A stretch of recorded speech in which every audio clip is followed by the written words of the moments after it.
Habíamos terminado el capítulo 6 con el final del Sermón de Llano.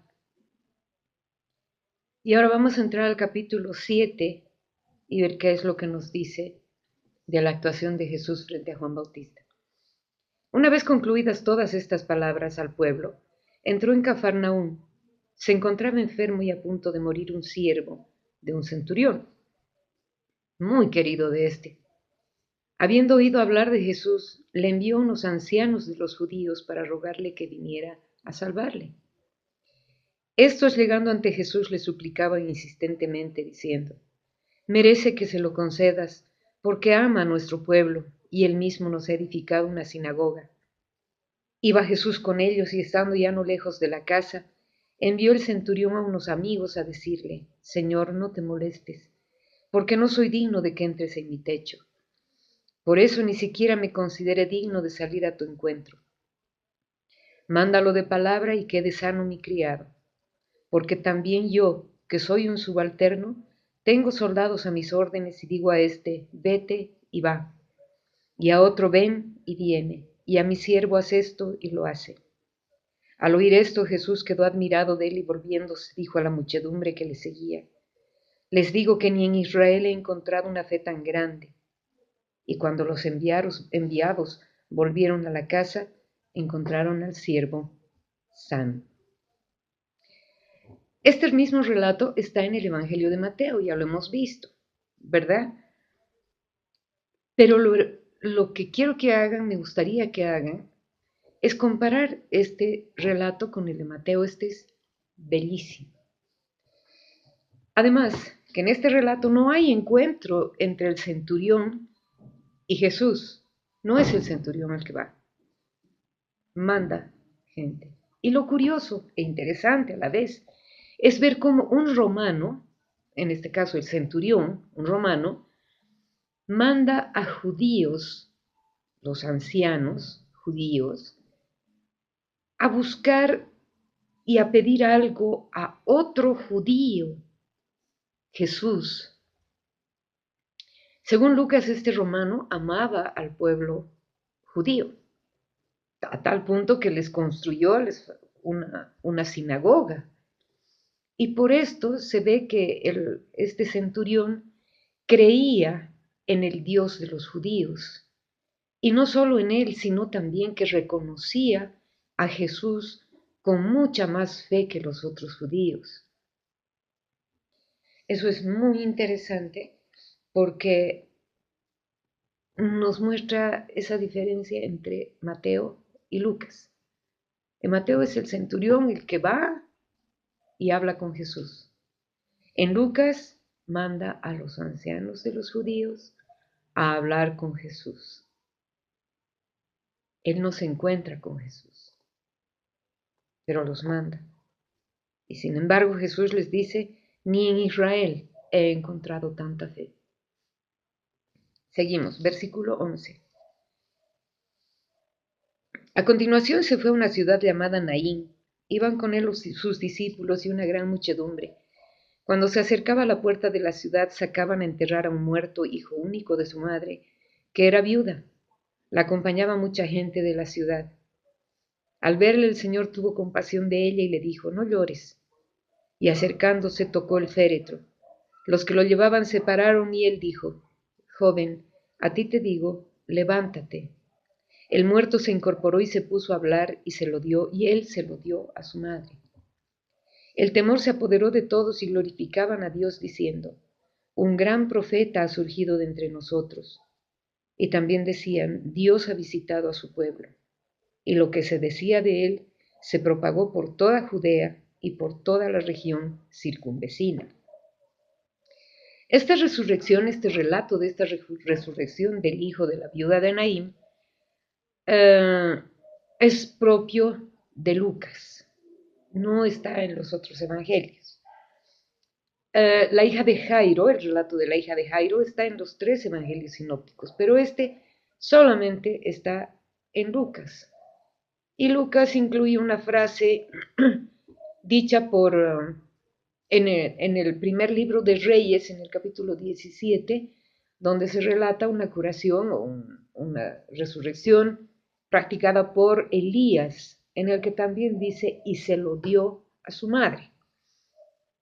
Esa es la frasecita que copia Lucas del primer libro de los Reyes. Pero interesante es cómo Jesús tuvo compasión de esta mujer viuda que tenía este solo hijo, que se le murió. Y esto es interesante porque las viudas entre los judíos eran consideradas lo más pequeño de la sociedad. Sí, porque no podían trabajar, no tenían quien les mantenga y estaban totalmente solas. Pero si tenían un hijo, ese hijo, el hijo mayor, el hijo varón, no mujer, hijo mayor, varón, era el que se encargaba de la atención, manutención y demás de su madre. Pero en este caso el joven había muerto. Entonces la mujer realmente quedaba totalmente sola. Y es por eso que Jesús siente compasión por ella y le devuelve la vida a su hijo. Seguimos. Los discípulos de Juan le llevaron todas estas noticias y entonces él, llamando a 2 de ellos, los envió a decir al Señor, ¿eres tú el que ha de venir o debemos esperar a otro? Aquellos hombres se acercaron a él y le dijeron, Juan el Bautista nos ha enviado a decirte, ¿eres tú el que ha de venir o debemos esperar a otro? En aquel momento curó a muchos de sus enfermedades y dolencias y de malos espíritus y dio vista a muchos ciegos. Y les respondió, vayan y cuenten a Juan lo que acaban de ver y oír. Los ciegos ven, los cojos andan, los leprosos quedan limpios, los sordos oyen, los muertos resucitan, se anuncia a los pobres la buena nueva, y dichoso aquel que no haya escándalo en mí. Cuando los mensajeros de Juan se alejaron, se puso a hablar de Juan a la gente y dijo, ¿qué salieron a ver en el desierto? ¿Una caña agitada por el viento? ¿Qué salieron a ver si no? ¿Un hombre elegantemente vestido? No. Los que visten magníficamente y viven con molicie están en los palacios. Entonces, ¿qué salieron a ver? ¿Un profeta? Sí, y les digo que más que un profeta. De este es de quien está escrito, he aquí que envío a mi mensajero delante de ti, que preparará por delante tu camino. Y les digo, no hay entre los nacidos de mujer ninguno mayor que Juan. Sin embargo, el más pequeño en el reino de Dios es mayor que él. Todo el pueblo que le escuchó, incluso los publicanos, reconocieron la justicia de Dios y se hicieron bautizar con el bautismo de Juan. Pero los fariseos y los legistas, al no aceptar su bautismo, frustraron el plan de Dios sobre ellos. Esta es la forma en la que los cristianos de 50 años después de Jesús veían la relación que había existido entre Juan Bautista y Jesús. Lucas es el único que le llama Señor a Jesús cuando estaba vivo. Los demás le llaman Señor al resucitado, pero no a Jesús antes de su resurrección. ¿Sí? La diferencia con el relato de Mateo, el término Señor para Jesús y el de Bautista para Juan. Eso es propio de Lucas. Totalmente propio de Lucas. Entonces, ¿qué más vemos aquí? Que el original griego, y esto es referente a esto, un hombre elegantemente vestido. ¿Qué salieron a ver? Un hombre elegantemente vestido. En el original griego está la palabra malakos para referirse a él. Y no dice un hombre elegantemente vestido, sino un varón poco varonil, aunque parezca redundante. Un hombre no muy varonil, eso sería mejor. Un hombre no muy varonil. Y el versículo 28 es una frase que se supone añadida. Esto de el más pequeño en el reino de Dios es más grande que él. Pero lo interesante es que muchos biblistas, algunos biblistas, no muchos, algunos biblistas consideran que no puede alguien poner algo tan hermoso referente a una persona como decir no hay nadie entre los nacidos de mujer mayor que Juan, pueda cambiar o negarlo después al poner, sin embargo es el más pequeño en el reino de los cielos es mayor que él. Pero la mayoría de los biblistas consideran que esto de decir el más pequeño en el reino de Dios es mayor que él, y eso me parece que sería lo más correcto, es que Jesús se refiere a él mismo como aquella pequeña semilla de mostaza, lo más pequeño, que es mucho más grande que todo lo existente en el cielo y en la tierra y en el universo, obviamente. Es Jesús. Esas son las dos consideraciones que ponen respecto a esta frase. Ahora vamos al versículo 31. No, el versículo 30 primero, sí. Dice, los fariseos y los legistas, al no aceptar el bautismo de Juan, frustraron el plan de Dios sobre ellos. Dios tiene un plan para cada uno de nosotros. Y así como Jesús vino primero para el pueblo de Dios, que era el pueblo judío, que había sido desde el origen el pueblo escogido por Dios, dice, ni los fariseos ni los legistas aceptaron el bautismo de Juan, y en eso frustraron el plan de Dios para ellos. Dios tenía un plan para cada uno de ellos, igual que tiene para cada uno de nosotros, pero ese era el plan que tenía para aquellos altos dignatarios eclesiásticos y legistas de la época de Jesús, de la época en la que Jesús vino y se encarnó en la tierra, ¿no? Y tenía un plan para cada uno de ellos. Pero ellos al rechazar, empezando por el bautismo de Juan Bautista, y después rechazar a Jesús, y más bien perseguirlo por celos, frustraron ese plan de Dios sobre ellos. Y bueno, fue gracias a eso que nosotros somos parte de ese plan de Dios. Porque como ellos no aceptaron, Jesús mandó a sus discípulos que vayan por todo el mundo e hizo de esa fe en Él, esa fe universal, destinada a todos los que creyéramos en Él. Ahora, ellos rechazaron el plan de Dios. Es decir, no lo conocían. No conocían el plan de Dios, pero el plan de Dios está para cada uno de ellos. Y cada uno es llamado en un momento determinado. Pero el Señor nos da libre albedrío. El Señor no nos fuerza ni nos obliga a nada. Nos da libre albedrío. Nos da la posibilidad de rechazarlo. Y al hacerlo, obviamente, frustramos el plan de Dios, el plan que Dios tiene para nosotros. Si el Señor me llama a su servicio y yo antepongo mis prioridades, las que supongo que son mis prioridades terrenas, el Señor me está dando ese libre albedrío de decir, te acepto o te rechazo y prefiero las cosas del mundo a ti. Y así frustramos el plan que Dios tiene para cada uno de nosotros. Ahora, ¿cómo podemos reconocer el plan de Dios?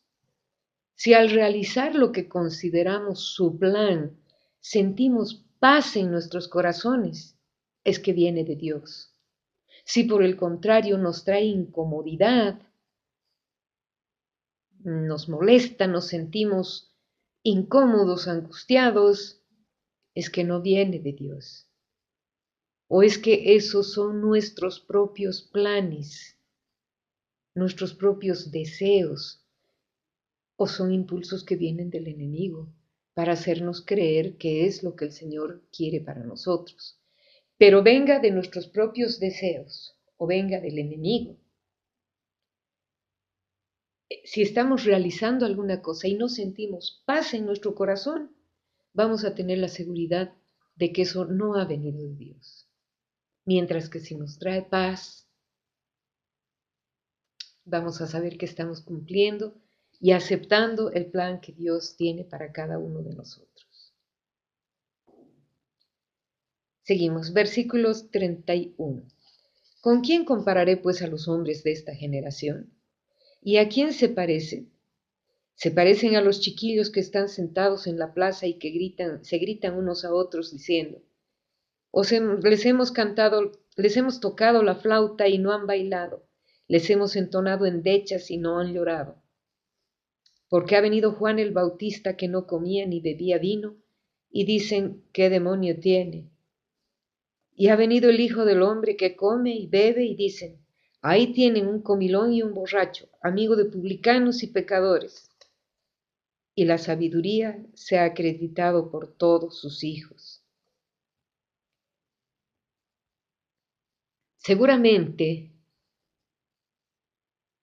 Jesús quería hacer esta comparación, como habíamos mencionado también en Mateo, quería hacer esta comparación de la gente que no aceptaba a Jesús, que rechazaba a Jesús, rechazaba a Juan Bautista, porque decían, no come, no bebe, tiene demonio. Por eso es que está así viviendo en el desierto, en las cuevas, sin comer, sin beber, y los rechazaban. Viene Jesús y dice, yo como, no vivo en el desierto, vivo entre ustedes, como lo que ustedes comen, bebo lo que ustedes toman. Estoy con los publicanos y pecadores porque he venido para ellos. Y es por eso que me rechazan. Y rechazaban a los dos. Y es por eso que el Señor les dice estas frases. Les hemos tocado la flauta y no han bailado. Les hemos entonado endechas y no han llorado. Ustedes no quieren nada, no aceptan nada, no creen en nada. No creen más que en lo que ustedes piensan que es correcto. Y eso no es así. Eso es lo que quiere decir el Señor al mostrarnos todas estas cosas que dice de ellos. No creían ni en Juan Bautista, ni creyeron en Jesús. Sigamos, versículo 36. Un fariseo le rogó que comiera con él y entrando en la casa del fariseo se puso a la mesa. Había en la ciudad una mujer pecadora pública. Al enterarse de que estaba comiendo en casa del fariseo, llevó un frasco de alabastro de perfume y poniéndose detrás a los pies de él, comenzó a llorar y con sus lágrimas le mojaba los pies y con los cabellos de su cabeza se los secaba, besaba sus pies y los ungía con el perfume. Al verlo el fariseo que le había invitado, se decía para sí, si este fuera un profeta, sabría quién y qué clase de mujer es la que le está tocando, pues es una pecadora. Jesús le respondió, Simón, tengo algo que decirte. Y él le dijo, di, maestro. Un acreedor tenía 2 deudores. Uno le debía 500 denarios y el otro 50. Como no tenían para pagarle, les perdonó a los 2. ¿Cuál de ellos le amará más? Y respondió Simón, supongo que aquel a quien le perdonó más. Y Jesús le dijo, has juzgado bien. Y volviéndose hacia la mujer, le dijo a Simón, ¿ves a esta mujer? Entré en tu casa y no me diste agua para los pies. Ella, en cambio, ha mojado mis pies con sus lágrimas y los ha secado con sus cabellos. No me diste el beso. Ella, desde que entró, no ha dejado de besarme los pies. No ungiste mi cabeza con aceite. Ella ha ungido mis pies con perfume. Por eso te digo, que quedan perdonados sus muchos pecados, porque ha amado mucho. A quien poco se le perdona, poco amor demuestra. Y le dijo a ella, tus pecados quedan perdonados. Y los comensales comenzaron a decirse para sí, ¿quién es este que hasta perdona los pecados? Pero él dijo a la mujer, tu fe te ha salvado, vete en paz.